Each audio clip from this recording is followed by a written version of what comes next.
네, 공법 체계도 강의 국토계획법의 13번째 주제인 개발밀도 관리구역하고 기반시설 부담구역 이 두 가지 제도를 공부하도록 하겠습니다. 자, 이 개발밀도 관리구역과 기반시설 부담구역이 국토계획법의 제일 뒷부분에 있는 부분인데, 자, 개발밀도 관리구역부터 먼저 보겠습니다.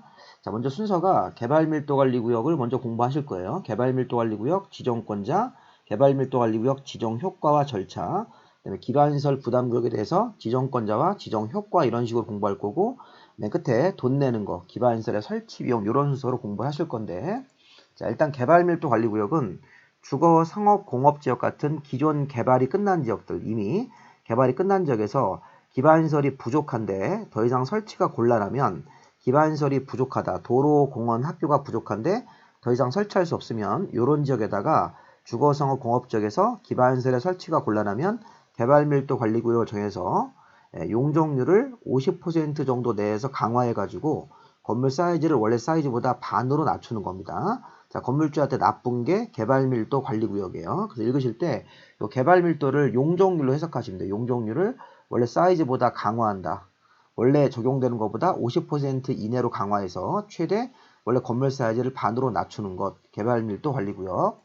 자, 먼저 보시면 개발밀도 관리구역은 지정권자와 지정 대상 지역이 있는데, 특별시, 광역시, 자치시와 자치도 시장군수가 지정도 하고 변경도 하는 관청입니다. 이 6명의 관청이 지정권자, 변경권자입니다. 자, 지정 대상 지역은 요 주거, 성업, 공업 지역에서, 자, 녹지 지역은 들어가시면 안 돼요. 도시 지역 중에서 주거, 성업, 공업 지역에서 기반시설의 처리 능력이 부족이 예상되는데 더 이상 설치가 곤란할 때, 이게 기반시설이 부족하지만 더 이상 설치할 수 없는 지역이구나. 기반시설의 부족이 예상되고 더 이상 설치가 곤란하면 도로, 공원, 학교, 상하수를 더 이상 설치할 수 없으니까 이 개발밀도관리구역을 정할 수 있다. 이렇게 하시면 되겠습니다. 그럼 개발밀도관리구역 정해지면 효과가 있는데, 자, 개발밀도관리구역이 지정되면 해당 지역에 원래 적용되는 건폐율이나 용적률을 대통령령으로 정하는 범위 안에서 강화합니다. 강화. 자, 완화가 아니라 강화합니다. 대통령령으로 정하는 범위 안에서 강화한다. 이렇게 시험 문제를 낼 수 있어요. 자, 주의사항은 건폐율 또는 용적률을 대통령령으로 정하는 범위 안에서 강화한다. 이렇게 낼 수도 있고, 자, 이때는 건폐율 용적률을 다 써도 맞아요. 대통령령으로 정하는 범위 안에서 강화한다. 그런데 50%라는 숫자를 정해서 강화할 때는 건폐율은 빠지고 용적률만 쓰셔야 돼요. 실제 대통령령에는 건폐율은 안 써있고 용적률만 써있으므로 그러합니다.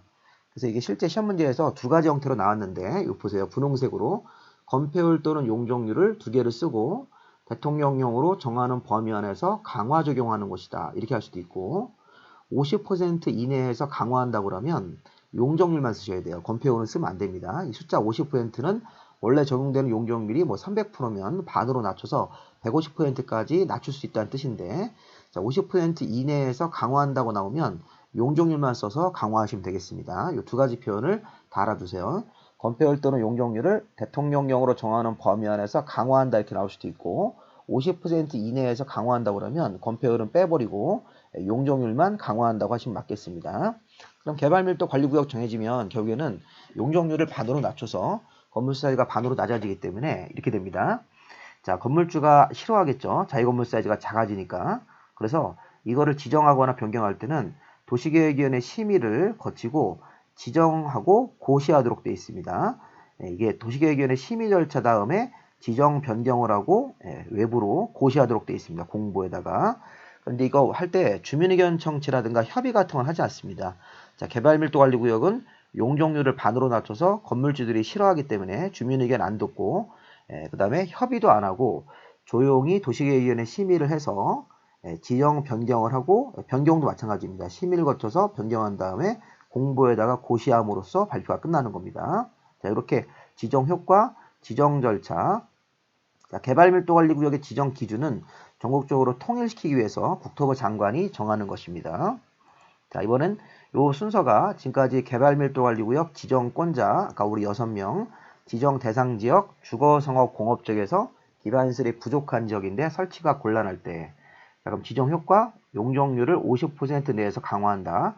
지정 절차는 심의와 고시밖에 없다. 이렇게 해서, 자, 이번에 이제 기반시설 부담구역 내용들 살펴보도록 하겠습니다. 요 5번 내용도 보실 거예요. 자, 기반시설 부담구역은 주로 신규 개발지입니다. 자, 우선 기반시설 부담구역은 기반시설부터 의무적으로 부담해라. 아파트나 공장 상가 짓기 전에 기반시설부터 먼저 설치하는 곳, 이렇게 해석하시면 되겠습니다. 자, 그러면 이 기반시설 부담구역은 주로 신규 개발지에서요. 신규 개발지로 개발할 때 이렇게 아파트라든가 뭐 상가 같은 걸 짓기 전에 이런 그 공원 같은 기반시설, 학교와 같은 기반시설, 도로와 같은 기반시설을 우선적으로 설치하는 곳, 이렇게 해석하시면 되겠습니다. 그리고 요거 기반시설 부담구역에서는 연면적 200제곱미터 초과하게 신축, 증축 같은 걸 하면 기반시설의 설치 비용, 요거 좀 오타가 났네요.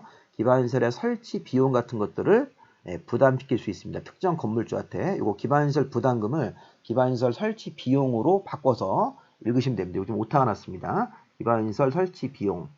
자, 기반시설 부담구역에서 특정 건물주들이 여기 건물을 200제곱미터 초과하게 신축, 증축을 하면 돈도 내셔야 돼요. 기반시설의 설치 비용이라고 해석하시면 되겠습니다. 자, 기반시설 부담구역은 신규 개발지에 해당한다.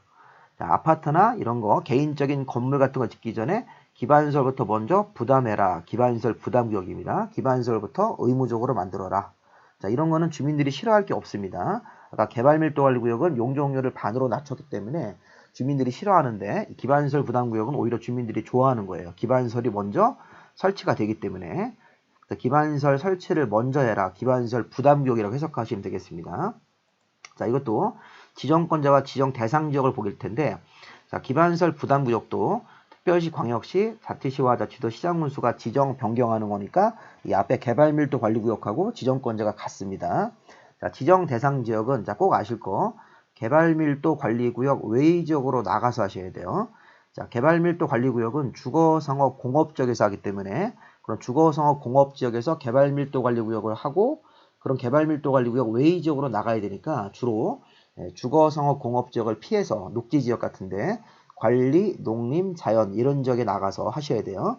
자, 개발밀도랑 중복되지 않게 외의 지역으로 나가서 자, 신규로 개발 사업을 한다. 신규 개발 사업을 해서 도로, 공원, 녹지, 학교, 수도, 하수도, 뭐 폐기물, 재활용 같은 것들의 설치가 필요할 때 이런 기반시설을 우선적으로 설치하기 위해서 지정이 가능하다. 자, 기반시설 부담구역은 여기 열거된 기반시설들을 우선적으로 설치하기 위해서 지정할 수 있다. 이렇게 민간인들이 아파트 짓기 전에 기반시설부터 먼저 설치해라. 그럼 중요한 포인트가 뭐냐면 시험 문제 포인트는 기반시설 부담구역은 개발밀도관리구역과 중복하여 정할 수 있다. X입니다. 외의 지역에서 해야 되기 때문에 또 기반시설 부담구역에서 설치하는 기반시설 종류에서 대학교가 빠진다는 거예요. 초중고등학교는 들어가는데 대학교는 그 설치를 해야 되는 학교에 들어가지 않습니다. 이런 기반시설을 우선적으로 설치하기 위해서 정할 수 있는 곳. 자, 그 다음에 또 하나 중요한 게 있습니다. 자, 기반시설 부담구역은 의무적으로 지정하는 그런 대상 지역이 4군데가 우리 법에 정해져 있습니다.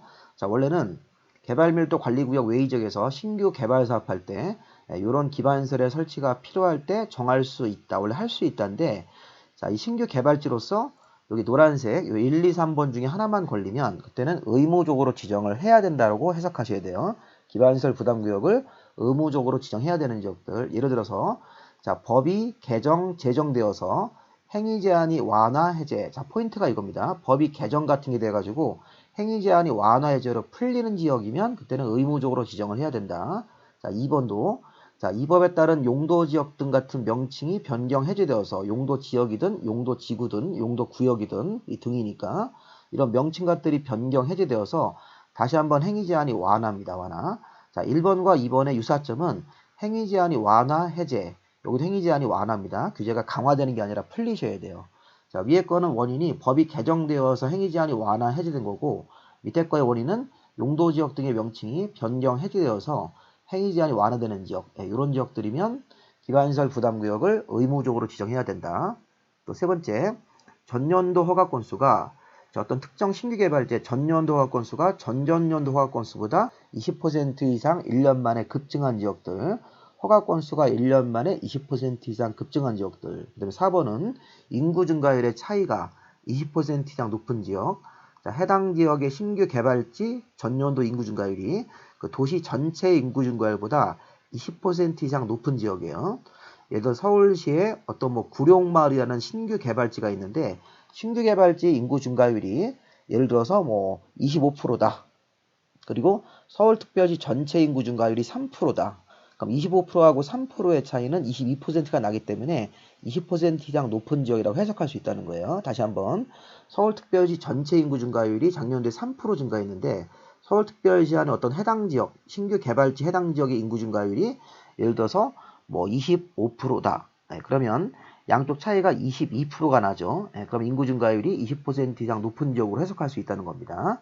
자, 그런 형태로 행위 제한이 완화 해제, 행위 제한이 완화, 허가 건수가 1년 만에 20% 이상 증가한 지역들, 인구 증가율의 차이가 도시 전체랑 비교했을 때 20% 이상 높은 지역이면 기반시설 부담구역을 지정하여야 한다. 자, 그 다음 자, 기반시설 부담구역 정해지면 효과가 있습니다. 1년 안에 기반시설 설치 계획을 수립해서 도시관리계획에다 반영하고 기반시설 공사로 들어가셔야 돼요. 자, 일단 1년 안에 기반시설 설치 계획을 만들어서 기반시설을 누가 설치할 거고 돈을 누가 낼 거고 뭐 어디에다 설치하고 이런 세부적 사항들을 기반시설 설치 계획이라는 계획을 수립해야 됩니다. 여기까지가 1년이고 그 이후에 도시관리계획에다 반영을 해서 도시관리계획 결정하고 기반시설 공사를 시작해라. 이렇게 아파트 짓기 전에 1년 안에 기반시설 설치 계획을 수립을 해야 됩니다. 여기까지 1년. 만약에 1년 안에 기반시설 설치 계획 수립을 안 하면 1년 되는 다음 날에 기반시설 부담구역은 해제되는 것으로 간주합니다. 1년 안에 기반시설 설치계획 수립을 안 하면 1년 되는 다음 날에 기반시설 부담구역이 해제되는 것으로 간주한다. 그래서 이건 기반시설 공사로 빨리 들어가라는 얘기죠. 기반시설 부담구역은 기반시설을 의무적으로 설치하는 지역이기 때문에 1년 안에 기반시설 설치계획을 수립하고 그 이후에 도시관리계획에다 반영을 하고 도시관리계획 결정을 한 다음에 예산 확보해서 기반시설 공사로 신속하게 들어가라. 이렇게 해석하면 되겠습니다. 그럼 기반시설 부담구역이 정해지면 기반시설에 설치가 되니까 이런 건 주민들이 싫어하지 않죠. 그래서 주민 의견을 듣고요. 도시계획위원회 심의를 거친 다음에 공보와 홈페이지에다 고시해서 알린다. 의심 고시. 자, 요건 비교. 자, 여기 동그라미 2번 지문은 시험 문제 아직까지 한 번도 안 나왔습니다. 요거 되게 중요한 지문인데 기반시설 부담구역은 주민 의견을 듣고 심의까지 거친 다음에 공보와 홈페이지에다 고시해서 알리는 겁니다. 자, 반면에 개발밀도관리구역은 주민 의견 안 듣죠. 도시계획위원회 심의 거치고 나서 공보에다 고시한다. 이렇게 되어 있습니다. 기반시설 부담구역은 주민들한테 홍보하기 위해서 주민들한테 기반시설의 설치에 대해서 홍보하기 위해서 주민 의견을 듣고 도시계획위원회 심의 거친 다음에 공보와 홈페이지에다 고시하도록 되어 있습니다. 자, 지정 효과, 지정 절차, 그 다음에 최소 규모. 자, 기반시설 부담구역은 기반시설이 적절하게 들어갈 수 있게 최소 10만 제곱미터 이상 규모로 해야 됩니다. 그리고 기반시설 부담구역 지정 기준도 개발 밀도와 마찬가지로 국토부 장관이 정하도록 돼 있다. 이렇게. 자, 여기까지 하시면 우리 이제 기반시설 부담구역의 지정권자, 지정 효과 이런 내용들을 보신 겁니다. 자, 이제 마지막으로 기반시설의 설치 비용을 좀 받을 건데 이건 좀 어렵다고 생각하지만 보셔야 됩니다. 자, 기반시설 부담구역에서 단독이나 숙박시설 등 여러 종류 건물들 29가지 건물이 있어요. 건축법에 있는 29가지 건물들이 연면적 200제곱미터 초과하게 신축 증축을 하면 29가지 건물을 200제곱미터 초과하게 신축 증축하는 건물주는 기반시설 때문에 혜택을 좀 보니까 돈 좀 내라. 기반시설의 설치 비용을 부가 징수할 수 있습니다. 자, 누가? 특광시 군수가. 다시 한번 기반시설 부담구역에서 단독이나 숙박시설 등 29가지 건물을 연면적 200제곱미터 초과하게 신축 증축하는 건물주한테 부가 징수하는 금액. 자, 연면적이 180이면 안 됩니다. 200제곱미터를 초과하면 만약에 250이면요. 200제곱미터 초과하게 건물을 진 거죠. 그럼 초과한 그 50제곱미터는 계산을 해서 돈을 내야 됩니다. 자, 여기 밑에 공식이 있는데 기반시설 설치 비용은 표준시설 비용 더하기 용지 비용. 자, 용지 비용은 말 그대로 땅값입니다. 그 다음에 표준시설 비용은 도로나 공원을 만들 때 1제곱미터당 공사비예요. 공사비. 인건비, 재료비 같은 공사비. 용지 비용은 땅값, 1제곱미터당 땅값. 건축물의 연면적은 아까 200을 넘는 부분. 자, 민간부담률은 뭐 20%를 적용하면 되는데 제가 뒤에 한번 연습을 한번 해봤습니다. 자, 공식이 기반 설치 비용은 표준시설 비용이 제곱미터당 15만 원이다. 우리가 만약에 도로를 만들 때 가로 세로 1제곱미터당 15만 원이 든다고 가정을 하는 거예요. 공사비 같은 게. 인건비, 재료비 같은 공사비가 15만 원. 그 다음에 도로 만드는데 땅값이 85만 원. 우리 두 개를 합하네요. 합하면 100만 원 나옵니다. 1제곱미터당 자, 공사비와 땅값이 100만 원 든다. 그런데 신축하는 건물의 연면적이 300이래요. 그러면 200을 넘는 연면적이 100이에요. 100. 자, 100이 곱해지는 겁니다. 자, 곱할 때 300을 다 곱하는 게 아니라 200을 초과하는 부분만 곱하시는 거예요. 그래서 100제곱미터 곱하고 민간이 부담하는 부담률은 0.2, 100분의 20. 다시 한번 요 공식을 자료를 이용해서 계산해 보면 15만 원은 표준시설 비용, 용지 비용은 85만 원. 근데 제곱미터당 비용이기 때문에 합하면 제곱미터당 100만 원.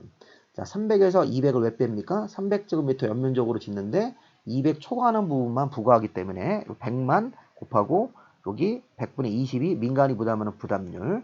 자, 이렇게 하시면 여기 100만 원이고 요것도 100이니까 1억 나오고 1억이 20%니까 2천만 원. 이런 식으로 한번 연습 한번 해보시기 바랍니다. 자, 기반시설의 설치 비용은 나중에 감면 사유가 되면 감면 뭐 이런 것도 있는데 그런 건 나중에 하셔도 됩니다. 자, 여기까지 우리 이제 설명을 하면 기반시설의 설치 비용까지 보신 거죠. 개발밀도 관리구역 지정권자 지정대상, 개발밀도의 지정효과 지정 절차, 기반시설 부담구역도 지정권자 지정대상 지역들 효과와 절차 이런 식으로 한번 쭉 한번 머릿속으로 순서를 한번 잡아보시기 바랍니다. 자, 여기까지 마무리하시고 책에도 이렇게 생겼죠. 이거 우리 우편으로 받으신 분들 저한테 사진으로 막 밴드에다 올려서 잘 받았다고 이렇게 많이 하시고 계십니다. 혹시 못 받으신 분들은 저한테 문자를 주세요. 제가 이게 일반 우편으로 붙이기 때문에 배달 사고가 날 수도 있습니다. 혹시 이거 못 받으시면 제가 이메일로 이 책자 원고를 보내드리면 이거 프린트해서 볼 수도 있는데 기왕이면 저한테 분홍색 교재를 받으셔가지고 공부하시는 게 더 좋을 것 같습니다. 제가 이거 재고가 아직도 여유가 있으니까 저한테 알려주시면 그래서 문자로 저한테 그 우편 주소 알려주시고 또 이메일 주소 알려주시면 이렇게 제가 보내드릴 테니까 그렇게 저한테 받아가지고 제가 이제 강의 올리는 거 공법 ES 복습 강의니까 공부하시고 또 학원 가서 공부하시고 그러면 이중으로 공부하시는 거예요. 그러면 공법의 핵심이 보이실 겁니다. 자, 저한테 이 우편 주소 문자로 우편하고 이메일 주소 알려주시면 지금 제가 설명한 드린 대로 자료 보내드리도록 하겠습니다. 자, 여기까지 우리 국토계획법이 다 마무리가 된 거예요. 여기까지 하시고 좀 더 세부적인 내용들은 제가 나중에 심화 내용으로 동영상 올릴 겁니다. 여기까지 국토계획법 마무리했습니다. 지금까지 오시느라고 수고 많았고 다음번부터는 이제 도시개발법, 정비법 올리고 또 추가적으로 제가 건축법, 주택법도 주요 용어들 올려드릴 테니까 기대하시고 열심히 공부하시기 바랍니다. 자, 수고하셨습니다.